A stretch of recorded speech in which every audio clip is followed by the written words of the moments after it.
So, hello everyone, and welcome to today's presentation in our Collegiate Recovery webinar series.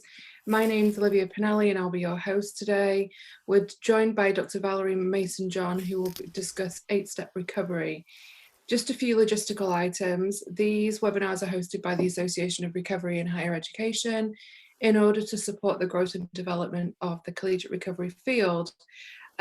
Before we turn things over, I just want to mention that this webinar will be recorded. It is being recorded and it will be uploaded to YouTube and to the ARHE website within a few days of the webinar. If you have any questions for our presenter, please put them in the Q&A box at the bottom of your screen and we'll get to as many as we can. Supplemental materials, if there are any slides, can be provided if you just ask for those. We're always looking for ways to improve, so if you have any suggestions about topics that we can cover, ways we can improve, or feedback, feel free to message us about your experience today.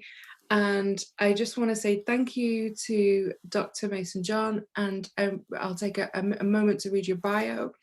Dr. Valerie Mason-John, MA, doctorate, is a public speaker and master trainer in the field of conflict transformation, leadership and mindfulness.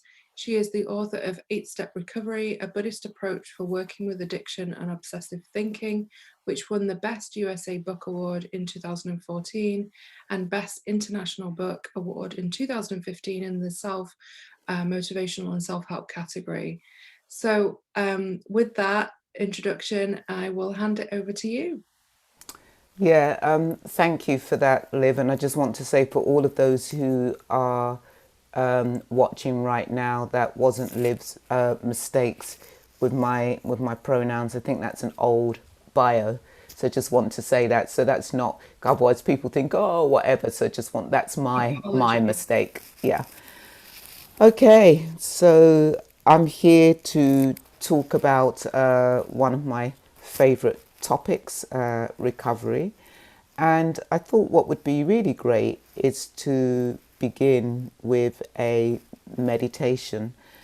And we'll begin with the meditation called, I either call it AGE or ACE. It's an acronym. A stands for awareness. A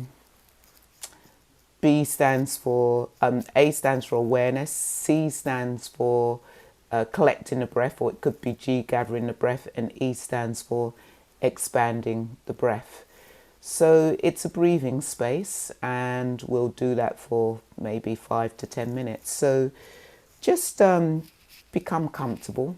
You may be lying down on the bed or on the floor, which is perfectly fine, or you may be sitting in a chair, or you may be standing, or even walking. If you're walking, just find a spot to be able to just walk up and down, so you're just walking up and down on the same spot, because meditation, awareness is everything that we do. And this meditation called AGE or ACE is meditation which is particular for people in recovery. So become aware of your body. A stands for awareness of the body. So really see if the body can drop onto your meditation spot, wherever that is, and just having an awareness of the body.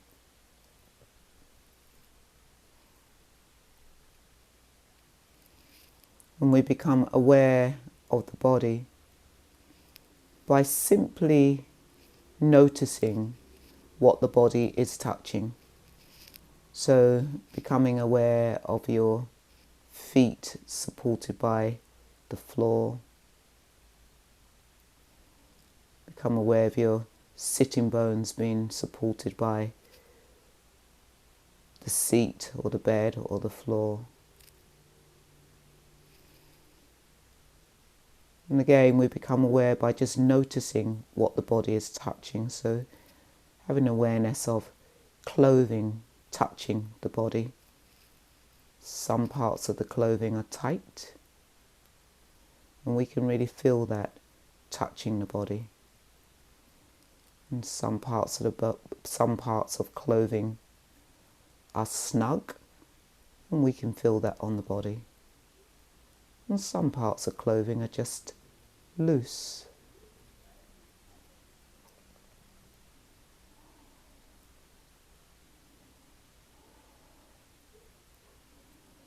And just having an awareness of feeling tone in the body. You know, if we scan the body, we can become aware that different parts of the body feel different. If I go into my feet, the pressure on my feet feels slightly unpleasant. I move up into my legs, they can feel slightly neutral, nothing much going on in the leg area. Go to my sitting bones, and that's slightly unpleasant, the pressure I can feel. I can go to the abdomen area, and that feels slightly pleasant. Yeah. Heart area feels slightly pleasant, shoulders unpleasant. Even the glasses resting on my nose and ears, slight pressure, just slightly unpleasant. Hands pleasant. So it's really good to become aware of feeling in the body. We have this body, and the body will constantly produce feeling. And feeling is pleasant, unpleasant, or neutral. And when feeling arises in the body, thought is on its heels. Thought arises out of feeling tone. And so allowing yourself to become aware of thoughts arising. And maybe noticing if they're pleasant thoughts, neutral thoughts, unpleasant thoughts. Just noticing thoughts arising in the heart, mind.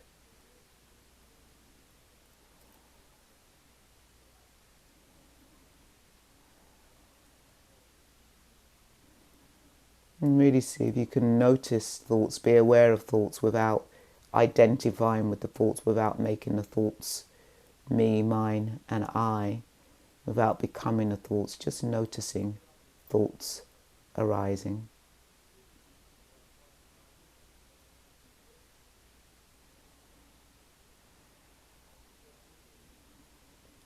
And thoughts, of course, go into narrative, go into thinking, and there's nothing wrong with thinking, it's just becoming aware of thinking and how thinking can create emotions, so having awareness of emotions. Noticing your emotional weather. What's your emotional weather like? Is there joy, sadness, irritation, fear?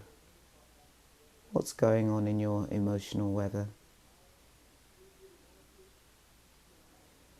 And as I said, that thinking can create these emotions, and we can interrupt the thinking so that we don't get assailed and taken over by strong emotions.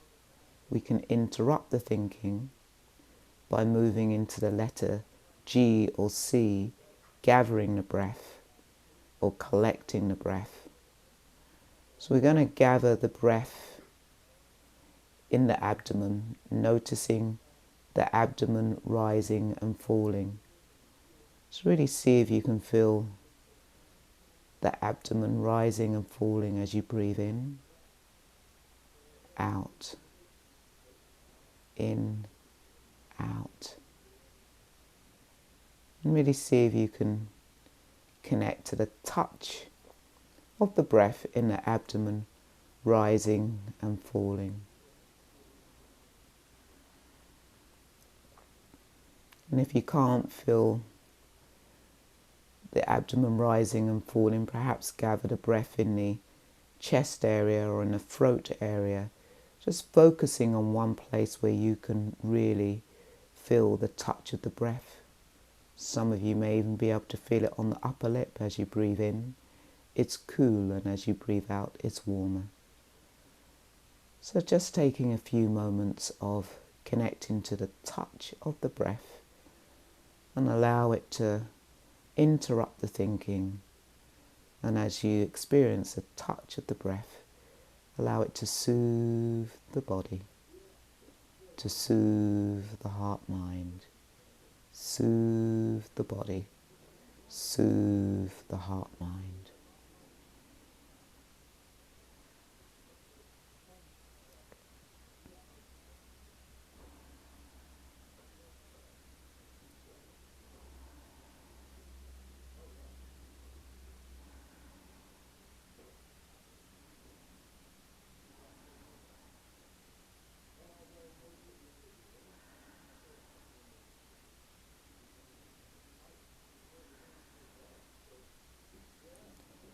And E stands for expanding the breath throughout the whole body. So inviting you to take a breath in, and as you breathe out, having the sense of expanding the breath throughout the whole body. Just taking a breath in and expanding it throughout the whole body can also help to interrupt that thinking that creates the emotions that assail us, that take over us.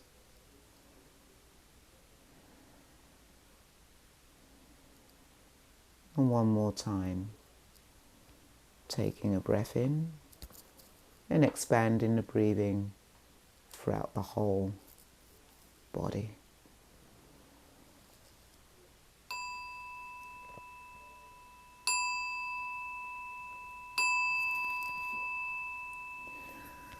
So that's what we call a breathing space. And, you know, a breathing space can be done in seconds if we just stop and just take a deep breath in and out again. In fact, one of my favourite breathing spaces, I remember many moons ago, I used to smoke, and a friend said, if you ever want to stop smoking, this is just what you do.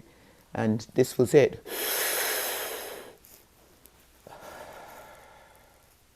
And it stopped me from picking up again. And one of the reasons I realised it stopped me from picking up again is because there's a real, when you breathe in deeply, this is why many of us who smoked, you know, something difficult was happening, got to have a cigarette. And we know when something difficult's happening, we really drag and pull on that cigarette really hard, because we know when we inhale really deeply and breathe back out, it actually helps regulate the body. It helps settle the body. Yeah. And sometimes I just want to say with the breathing space, sometimes we're so activated that we can't even connect to the breath. In fact, I'd say during this whole past year and into this year, the breath has almost become a political act. It's become a political act. Who at one point, who was going to get the respirator? Who's been affected more by the pandemic? Also, we just know from the public lynchings, the killings of black bodies, and people begging to have the breath. And so for many people, it's almost as if the birthright of the breath has been taken away from you, and it can be so activating. And so you can do a breathing space by just lifting your head up and lifting it down, turning your head to the right, turning your head to the left. And if you're really activated, you can actually label things: lamp, trees, house, window, lamp, cupboard, picture, just to bring you back out of this emotion that might assail you.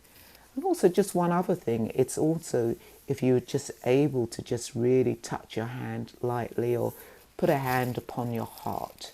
All of these can be breathing spaces to help regulate the body.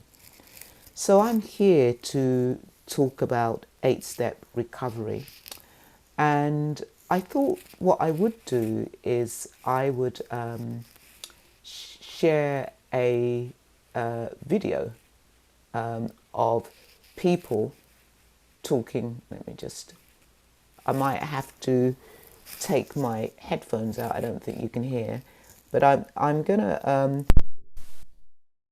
let people talk about 8-step recovery first before I say something about it. Okay, let's.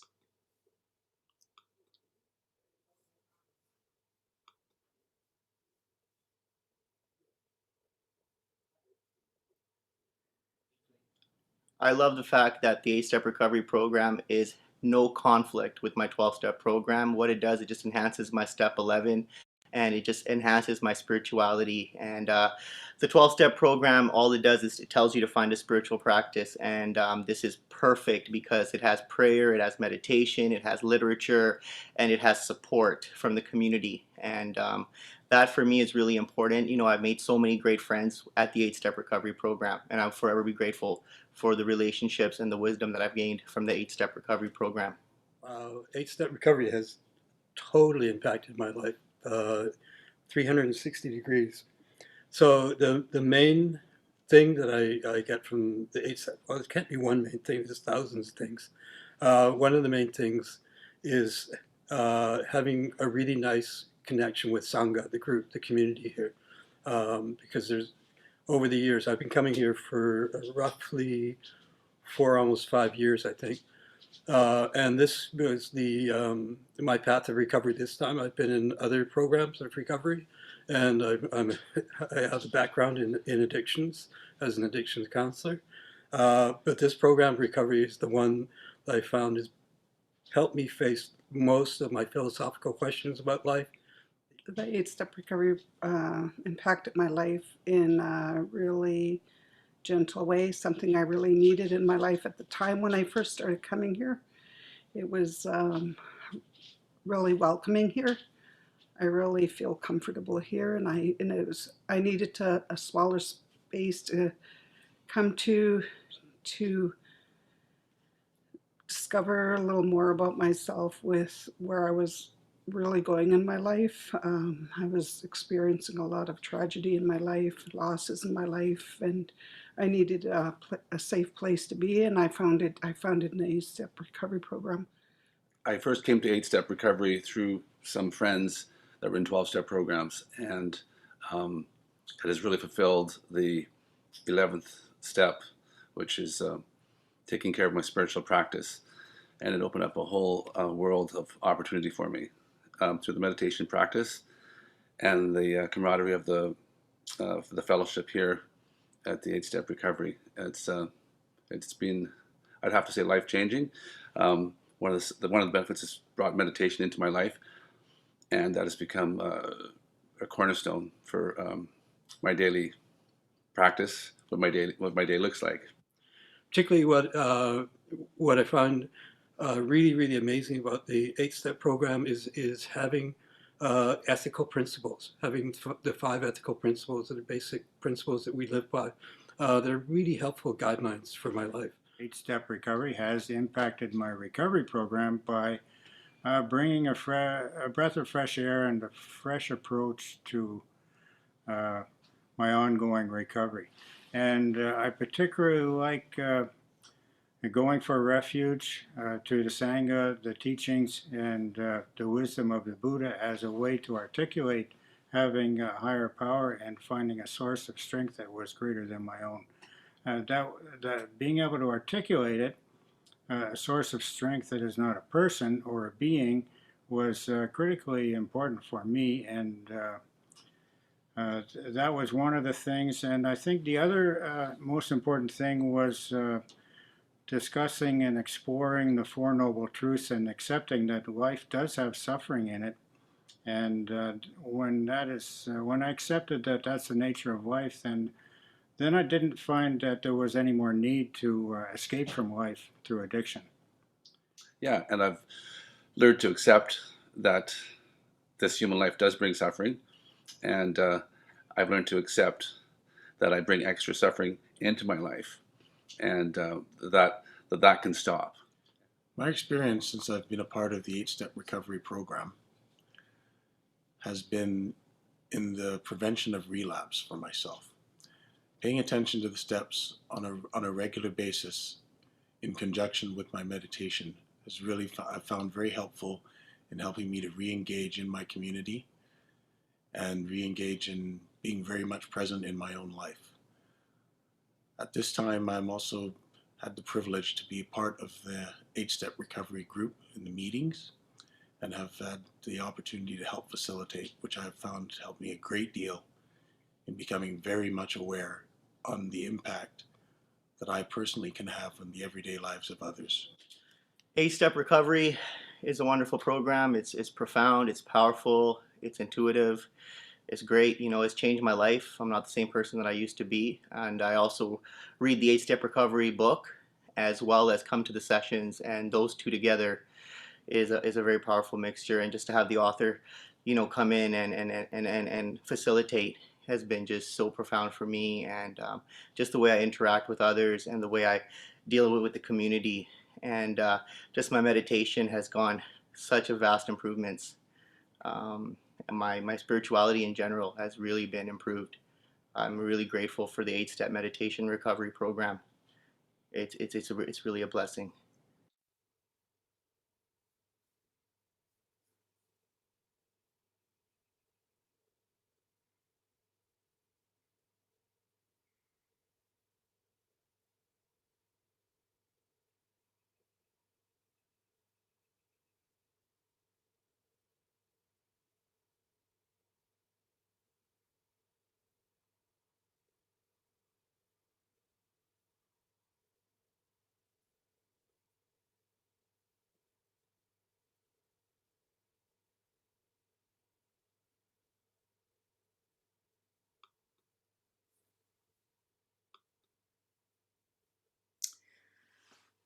So,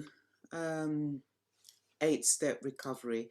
Let's firstly um, look at the steps. Whoops. Okay. So I'm going to share my screen again. Okay. Okay. So step 1, yeah, accepting that this human life will bring suffering. Yeah. So this will be very familiar to many of you who are familiar with the teaching of the Four Noble Truths, because this first step really is talking about the first noble truth, accepting that this human life will bring suffering. And I just want to say, we're not saying that life is suffering. I think often people tend to think, oh, Buddhism, it's really nihilistic, it's really depressing because life is suffering. No, we're not saying that life is suffering. We're saying that human life will bring suffering because we will age, we will get sick, we will die, we get separated. You know, when you're separated from somebody you love, we suffer. And one of the things with people who have addictions, and that's including myself. Let me take some water there. I'm struggling here. Hold on. We know that many of us who have addictions or have had addictions, our tendency has to be to move away from pain, is to move away from suffering. In fact, for me, when I came across this teaching that this human life will bring suffering, it was almost as if I was catapulted out of my dark abyss of my mind into brightness and into the world.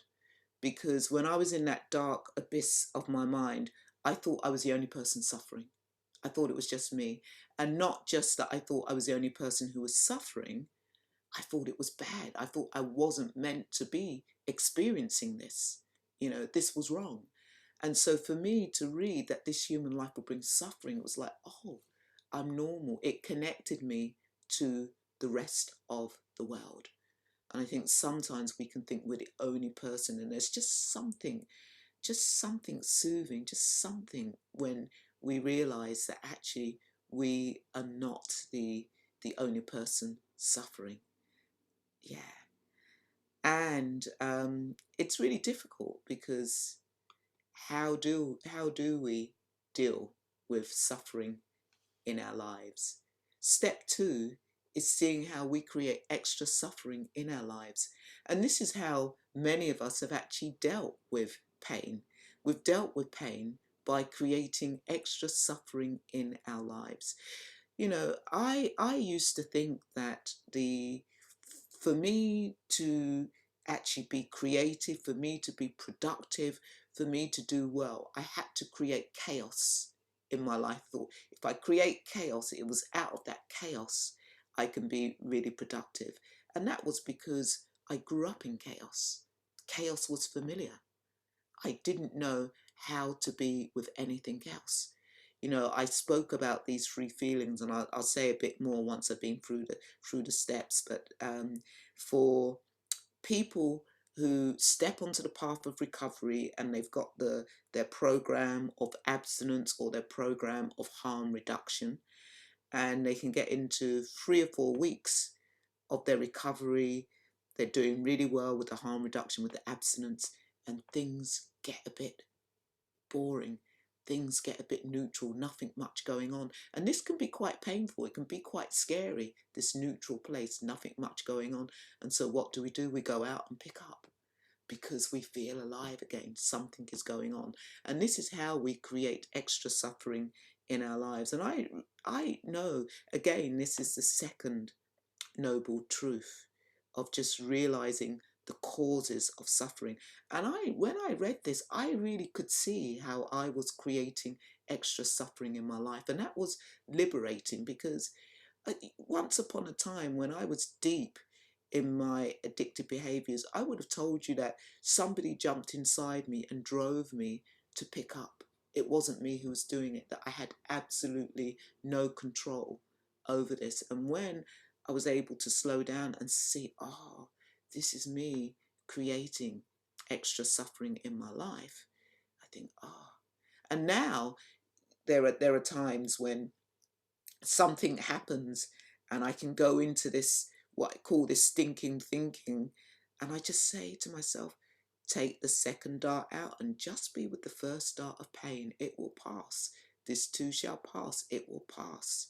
Me trying to overthink it, me trying to push it away is just going to make it worse. Okay. So the third step, recognizing impermanence, shows us that our suffering can end. The third noble truth.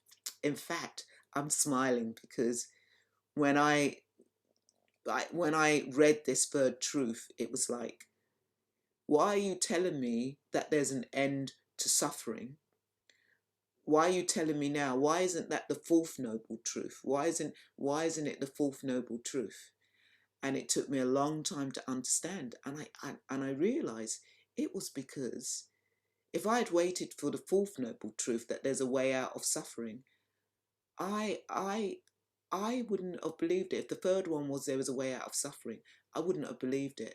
The fact that I was told instantly after that second truth that there is an end of suffering, it gave me hope. I didn't have to think, oh, how do you know there's a way out? It actually gave me hope. And we do need hope because many of us who are in that hell realm of addictive behaviors, or that hungry ghost realm of addicting behaviors where all that craving is going on, yeah, we think it's impossible. We think it's impossible. And many of us, you know, when we're in that hell realm, we are really suffering, and yet we perpetuate that suffering because we keep on picking up. Yeah. And there are so many reasons why we keep on picking up. And I just want to say that one of the main reasons why we keep on picking up is because our choice of addictive behavior has become a protector.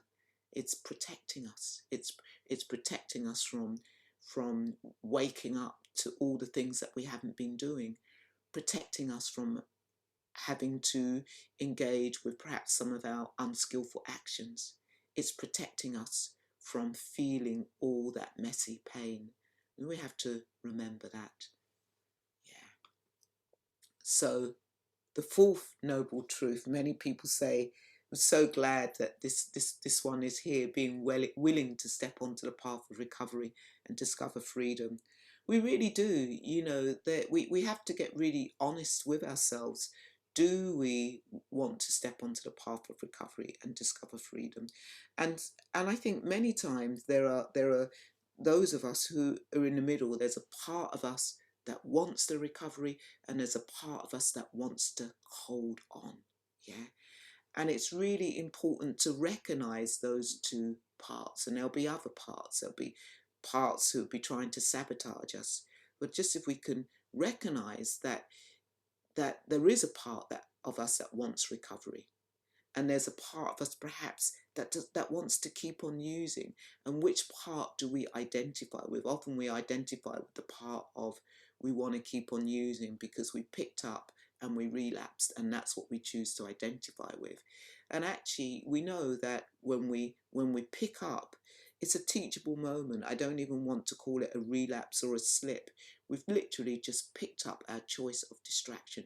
Teachable moment. In that moment we could put it back down again if we didn't identify, if we began to identify with, I want recovery, we could put it back down again. It's a bit like we have a destination to get to.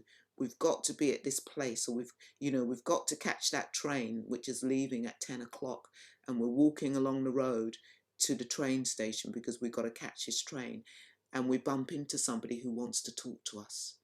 We don't stop. We say, I can't stop. Got to put you down. I got to keep on going because I have a destination to get to. And we can do exactly the same with this. When we pick up, it's like, you know what? My destination is harm reduction. My destination is abstinence. I can't stop for this. I got to put it back down so that I can keep on going. And so it's a training. It's a practice. So this is the ethical part. People ask, where's the moral inventory in the 8-step recovery? Moral inventory is transforming our speech, actions and livelihood. And again, you can hear some resonance of the Noble Eightfold Path. Yeah, because that fourth noble truth is there is a way out of suffering, and a way out of the suffering is the Noble Eightfold Path.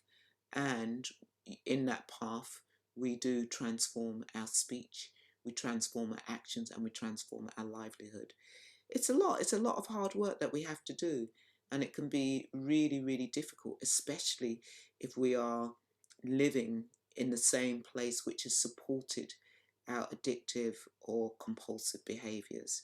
You know, for me, I'd say my core addiction was disordered eating. I was a chronic bulimic. And if you want to know how that can be an addiction, read my book, 8-Step Recovery, Using the Buddhist Teachings to Overcome Addiction, which was co-wrote with Dr. Paramabandhu Groves. And in it, you'll understand how it's an addiction. I'll give you an example. I can remember binging and purging and purging into the toilet basin, and something got stuck in my throat. I'm jumping up and down. Thank God it dislodged. I collapsed to the floor. What was I doing half an hour later? Binging and purging again. Yeah. So one of the things that I had to do to transform, to transform my livelihood, part of my livelihood, I used to be the artistic director of London Mardi Gras, one of the biggest festivals, not just the queer festival, but the biggest festival in the UK, one of the biggest street festivals, and a lot of that was going to restaurants and going to launches and doing all that kind of thing. And of course, there's champagne, there's the drugs, there's everything. And I had to ban myself. I had to ban myself to going to anything like that for a year. Ban myself to going to parties just because I had to guard the scent stores. Yes, I can go to those places now, and I still have to be vigilant. And I really had to transform my actions, speech, and livelihood. Step 6. Placing positive values at the center of our lives. I really, if I have a favorite step, I think this is my favorite step, because if we think about it, what are the things that are at the center of our lives, at the center of our minds? If we are in active addiction, then our addiction is at the center of our lives. It means that we organize our whole life around, when are we going to get the next fix? When am I going to be able to switch on the computer so I can get the fix of looking at porn? When am I going to be able to ring up the dealer so that I can get my next packet of whatever it is? Yeah. And so part of that recovery is how we can begin to put positive, in fact now, I would call it expansive values at the center of our lives, rather than thinking of positive and negative. That actually, how can we put expansive values at the center of our lives, rather than limited values at the center of our lives? Because for some people, I would say that my addictive behaviors, it wasn't just a disordered eating. I had the alcohol, I had the recreational drugs, rare. I had all of that, and they were limited. They helped me. I would take the recreational drugs to stop me from binging. Yeah. But then once they wore off, I would be back in that cycle again. So again, just knowing that any of us who have these addictive or compulsive behaviors, they are things that have helped us, but they no longer help us, and they're limited. Making every effort to stay on the path of recovery. Very interesting one. Sometimes people say, well, once you're in recovery, what's the effort about, especially when you've been in recovery for 10 years, 15 years? Well, we know that actually sometimes people can be in recovery for 20 years, and what happens is they slip, they pick up. Yeah. And they go into an addictive behavior for another 5 more years. And I want to say a bit more about this, making every effort to stay on the path of recovery, because for me, where I am in my recovery, making every effort to stay on the path of recovery is having the effort to do nothing, when an unwholesome, unpleasant experience arises.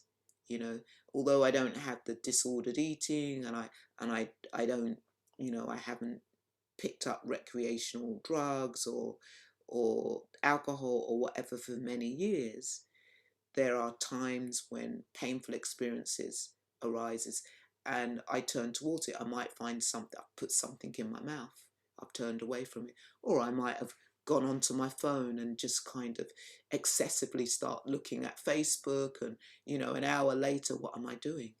And how can I learn to just do nothing when something arises? And when I do nothing, it just disappears, because I don't make it bigger. When I do nothing, I'm just with the first dart of pain. When I do something, I've actually with the second dart of pain and recreating extra suffering.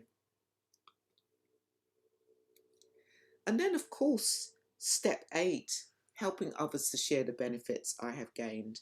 I don't want to say something about this, because I know often people who are new in recovery, and things look really glossy and things have changed, and you've had 6 months of recovery and you want to change the world, and you want to be leading meetings, and you want to be doing talks and writing books, and you know, I I often say the easy part is leading meetings, giving talks and writing books. I know that because I do that.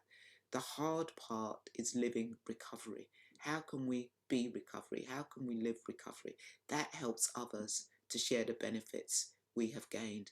If I can actually walk my talk, that really has an impact on people, and it can be the hardest thing to do, because we know that if we are really connected to our family, that family constellation can have a real strong gravitational pull on us, and sometimes our family just don't want us to change.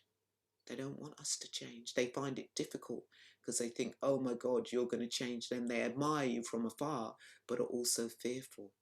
And then when you pick up again, it's like, oh yeah, they're one of us now.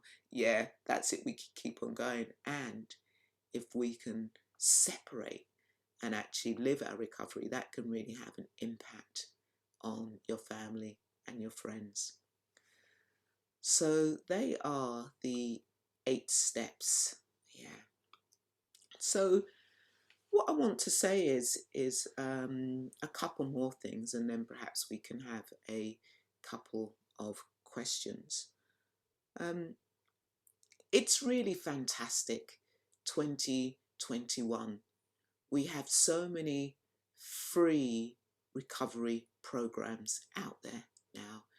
12-step recovery, Buddhist recovery, smart recovery, and in Buddhist recovery we've got 8-step recovery, we've got Dharma, we've got refuge recovery, we've got noble steps, we've got sit and share. There are so many different variants of free recovery, and that's really exciting, because once upon a time it used to be 12 steps or the asylum. And of course 12 steps has been pivotal for many people's recovery.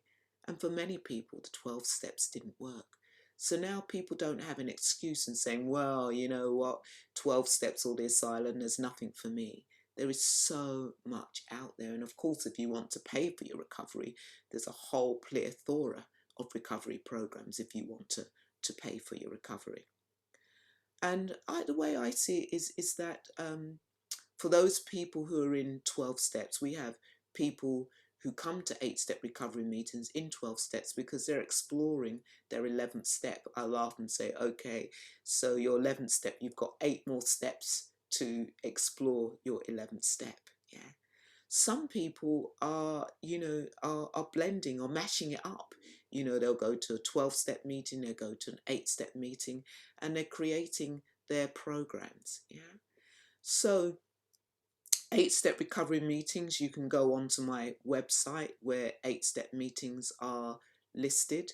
You can go onto the Buddhist Recovery Network, which I am the current president of, BuddhistRecovery.org, where you'll see 8-step meetings, and you'll see many other meetings. In fact, we've just started on the BuddhistRecovery.org at 5:30 Pacific every Wednesday. We are hosting a different type of Buddhist recovery meeting. So I encourage you to go every Wednesday of the month. There is a different recovery meeting at 5:30. Then there's a recovery Dharma, there's a noble steps, there's a 8-step recovery, there's a mashup.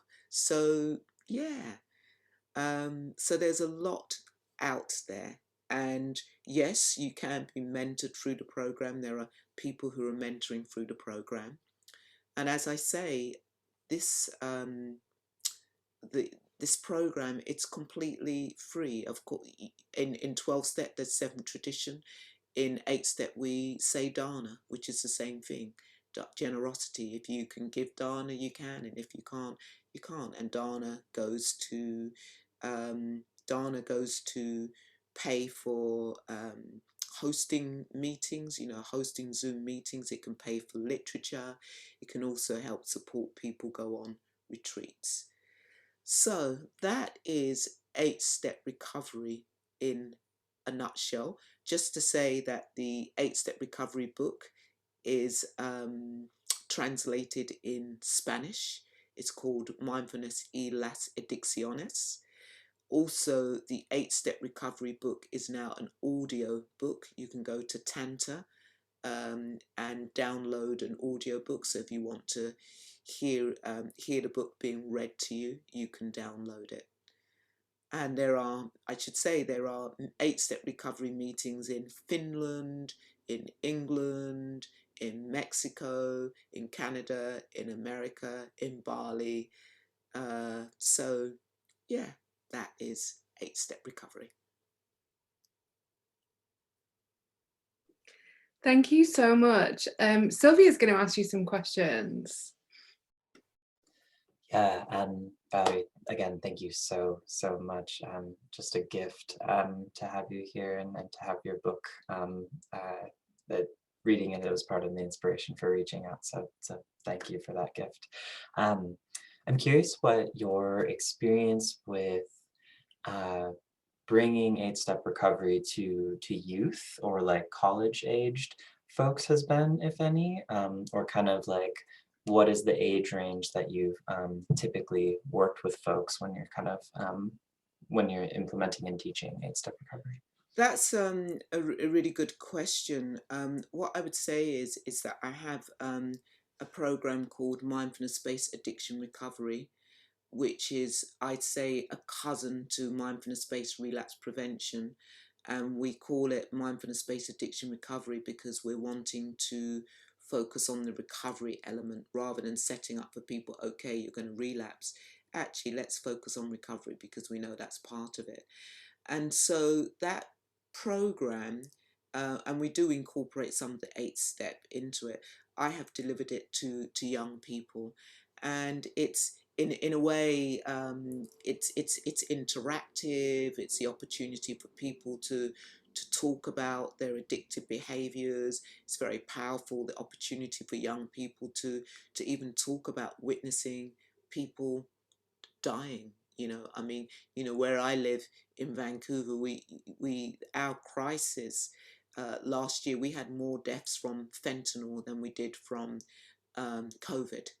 So many young people in the BC area are exposed to addictive behaviors, and I'd say the mindfulness-based addiction recovery program has been really powerful working with young people. Getting young people to go to meetings is a different thing, and I think there has to be there aren't at the moment 8-Step recovery meetings for young people, and I think for young people to go to meetings, there needs to be a meeting for young people. What I find is for young people to have a program that's 6 weeks long, which gives them 8 weeks long, which gives them tools to work with. So moving forward, I would say introducing the 8 steps to young people would be having a young people's meetings, just like we have people of colour meetings, 8-Step recovery meetings. I'd really like to see a queer um, a queer 8-Step recovery meeting, because I should actually say that actually this program was developed and put together by 2 queer people. So yeah. Wonderful, thanks. Another question I had was, have you had any experience integrating 8-Step recovery into modern treatment facilities? And what does that look like? Or have you done talks at treatment facilities to kind of educate staff? Because I'm going into that field to be a clinician, and I'm wanting to integrate 8-Step recovery into a lot more treatment practices. And I'm just curious if you have any experience with bringing that. Yeah, there are, I have somebody who runs 8-Step meetings in treatment into first stage, second stage housing. There are places that I don't even know of, because sometimes I get an email saying, oh, we're running the meet, because if you have the book, it's very clear how to run the meeting. So yes, most definitely the 8-Step program is in treatment facilities. In fact, before the pandemic in Vancouver, We run a Recovery Mondays, which is this evening, which is 6:30 Pacific time, which is a recovery. It's like a Sangha night for people in recovery. And on Sundays we have an 8-step meeting. Many treatment facilities were sending people to those meetings. They would have their letter saying that they could go out and come to the meeting. So it's very well received in treatment places, and also the mindfulness-based addiction recovery is very well received in treatment facilities. I think what's really great is that treatment facilities are realizing that they need to open up, and they need to be able to just not just offer 12 steps. I know actually in Boston, New York, greater New York area, one of the treatment facilities is using 8-step, having 8-step meetings and using eight steps in their facility. So yeah, so definitely use it, run with it. I think there was something I was wanting to say. Yeah, I was having a conversation with a dear friend of mine who's a psychotherapist, and it was with a client, and she was saying, well, if I work with this client, they have to be going to meetings, they have to, what's their support network? And I said, that when we're working with people with addictions, you cannot insist that they have to go to meetings, that they have to do this. People have to take total agency of their recovery program. You have to work together. What does their recovery program look like? And if somebody says they're not going to meetings, you have to decide, are you prepared to work with that or not? Because for me, if somebody says they're not going to go to meetings and whatever, we say, okay, this is your recovery program. If they start slipping and whatever, we say, well, is this working for you? What do you need to be doing? But we cannot insist that people must do 12 steps. Even that's lighted up my partner. She is a 12-step, been in 12 steps for many years, and used to be, people have to do 12 steps and they've got to do this and that, and actually realizing that might not be somebody's recovery program. Yeah. And the other thing that I will mention is what we're finding now is the whole thing of medicine, of ayahuasca, iboga, MDMA, jaguar, and looking at the impact on people in recovery. And again, one has to be really open to that, because there are people who are using medicine to get their recovery, and there are people who would say, from doing the medicine, that's how they got their recovery, that's how they got their abstinence. And so we have to really open up the lens with that. What does that look like? I know for myself, somebody who was into recreational drugs, it's like, how of seeing what's the difference between recreational and medicine. It's really interesting if we look at somebody who's a dope smoker, and there's no prescription, is there, in terms of how often you take it. And actually, if one was to use it as medicine, and some people do, it would look very different from recreationally using it. So I think this is what we, how when we're, if we're working with people like that, to really look at, okay, if it's medicine, how often do you take it, than recreational, and really kind of beginning to explore that. Sorry, my phone isn't turned on silent. So yeah. Thank you so much. It's absolutely fascinating, and I feel a lot calmer than I did at the beginning of this webinar. It's always really fascinating to me to learn broader pathways of recovery. I'm conscious of your time too, so unless there's anything else you want to add, we can wrap up.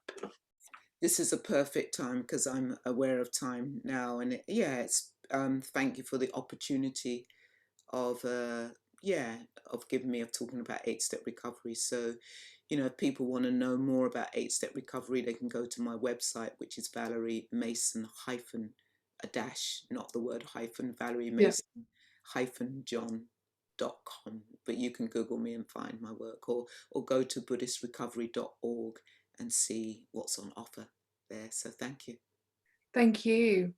And I just want to remind people watching this webinar that we encourage you to share it with colleagues and fellow students. And another big thank you to Dr. Valerie Mason-John for taking the time today to present. We hope that we'll see you on our next webinar, which will be on Thursday, the 22nd of April at 2 p.m. Eastern, which will be an interview with Chris Thrasher of the Clinton Foundation. Thank you so much for joining today, and take care.